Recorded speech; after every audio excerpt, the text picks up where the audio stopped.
Welcome everybody, it's Lewpac here, back with another Albion Online Beginner's Guide tutorial video. Today we're going to be talking about Siphoning Mages and Rogue Mages. Now these are NPCs that can be found in the resource towers around the world of Albion, and they actually have a number of sort of gameplay implications. So first we'll talk about how to spot Rogue Mages and where you can find them. So if you go to the map of the world, and you'll be able to see up here you actually have various views, and if you click the Siphoning Mage view, you'll be able to see how many Siphoning Mages are spawned at each territory. So Siphoning Mages are represented by these little shields you see around the towers. You can also click and get a little detailed view, and that will actually tell you who owns them at any given time. Now blue shields represent friendly mages, red shields represent mages that do not belong to your guild. There is a maximum of 4 mages that spawn at a tower at once, and they can be either friendly or rogue, it doesn't matter.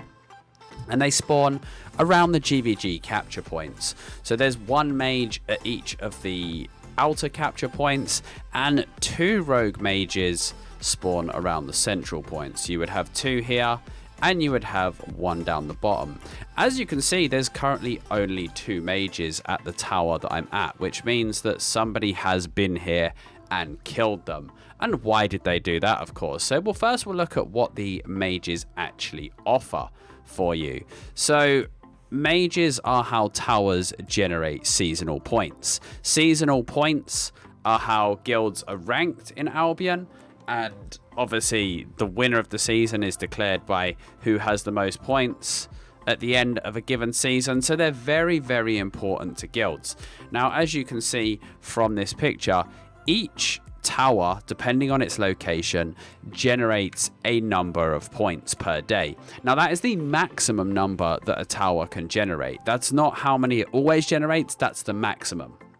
So provided you had 4 friendly mages in a tower for the entire 24-hour period, that's how many points you would get. And on top of that, you will also generate the same amount of siphoned energy, which we talked about in the last video is very, very valuable. Siphoned energy can be converted into relics, runes and souls for making expensive items, and siphoned energy is the only way to create battle mounts as well. So siphoned energy is very, very valuable.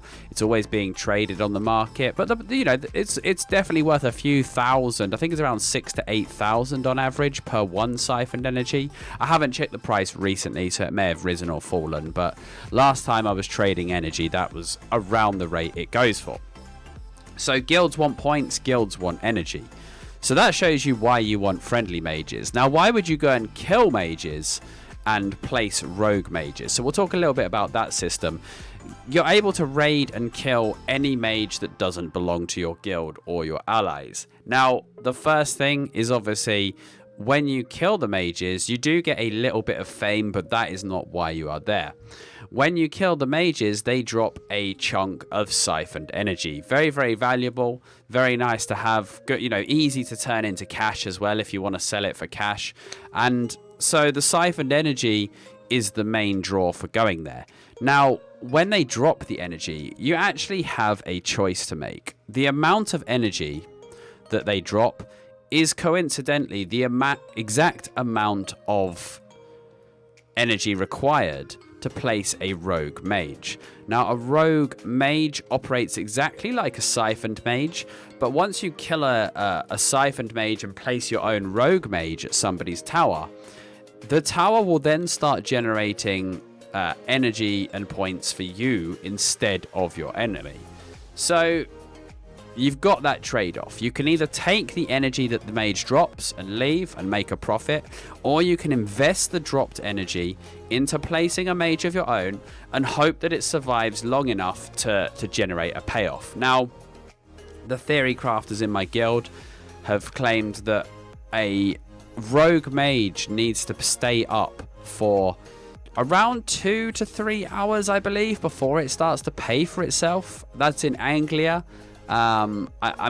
Because they cost more to place in the other continents, I'm assuming that the cost ratios do actually remain the same. They generate at the same rate as they cost to place. So 2 to 3 hours, they start to pay for themselves. Anything after that is a profit. Now, it's likely that the owner of the tower you're at, if you place a rogue mage, is going to want to clear out the mages. So if you're going to place a rogue mage, I would suggest that you do it. If you know that the guild you're raiding is European, place it when they're going to be asleep. Same if they're American, you know, place it during the non-peak times. And then you actually have the biggest chance of getting your money back, because it won't be till the morning that they get on and they say, oh, rogue mages and stuff like that. If you place a rogue mage in the middle of a guild's prime time, they're just going to come and kill it and you're going to lose. So during prime time, I would say it's best to just take the energy that's dropped and make a dash for it and go and kill some more mages.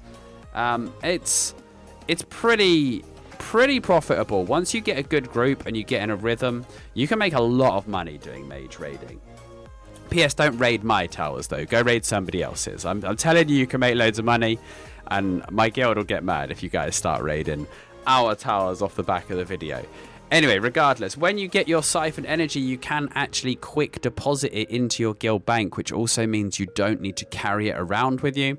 If you click on the guild tab here, you can see siphoned energy supply. You just drag and drop your energy. I don't have any on me right now, but it would go in there and it would jump into the guild bank. That way you're not risking carrying it around. You're not having to bank too often. And it's one of the only items in the game that can be remotely stored. So quite an interesting mechanic for that. So let's talk about killing the mages themselves then. The mages are reasonably tough. They have 100,000 HP, or 106,000 to be precise. They hit pretty hard with those frost bolts, and they got a couple of tricks up their sleeve. So their attacks do actually do AoE. So your group will need to be nice and spread out so that they don't take too much unnecessary damage from doing the mages. The mages will also do an ice block, which renders them invulnerable for a few seconds and really slows down the progress. Now, the amount of times they will ice block depends on the size of the group you bring. The more people you bring, the more times they will ice block. So the idea is that the mages can't just be zerged down. You're better off actually bringing, in terms of both kill efficiency and profit, you're better off bringing a small specialized group to kill it. And like my personal favorite weapons for killing rogue mages, obviously you want to bring a healer, but some of the best weapons for killing rogue mages are the one-handed dagger, the regular bow, and the bolt casters. All of those offer really good sustained single target damage. Shout out to the one-hand curse staff as well. The one-hand curse is pretty good too. And if you bring 3 people, so the group I roll around with a lot of the time is a bow, a healer, and a one-hand dagger. And we tear through the mages, and if you bring 3 people, the mage will only do 1 ice block. I think if you bring 10, he does something like 4 or 5 ice blocks, and it's probably actually slower to kill it with 10 than it is with 3 people. And you're only splitting the money between 3, so you can make a lot more funds for yourselves as well. So that's about it when it comes to killing them. Again, you have to make the decision whether you pay the energy to put up the rogues and stuff like that. I've got a video here of us taking down some mages. This wasn't like a super efficient mage kill group or anything. It was just something we'd put together ourselves. As you go around the world, you'll get more energy from killing mages in Mercia, and then Cumbria, and then Anglia. The Royal Continent mages aren't really worth a whole lot, so you don't see them getting raided unless there's nothing else up. But yeah, honestly, mage raiding is super fun, and it's really good profit. But obviously, be aware that the guilds might react to it. Usually somebody will come to investigate if you hang around a territory too long. What people tend to do is take the 2 easy mages, the 2 solo ones, and then move to the next territory if they don't think that they can handle the double pull, or they don't know how to split the double pull up. So just be aware of that as well.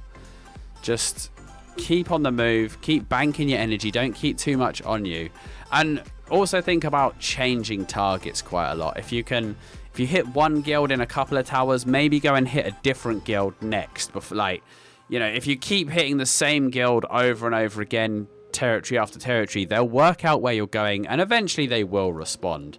And if you think the guild's going to respond, don't place rogue mages. Just take the money and run, because the rogue mages will get taken down quickly, essentially giving the guild the energy back that you spent, and you won't generate enough to cover the costs. It's definitely better to do it, like to just take the energy and leg it.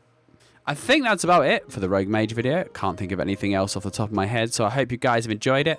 Don't forget to like and subscribe, and of course you can leave a comment below with your thoughts on this and let me know which territories you're going to be raiding in the near future. Alright, thanks for watching guys, and I'll see you soon.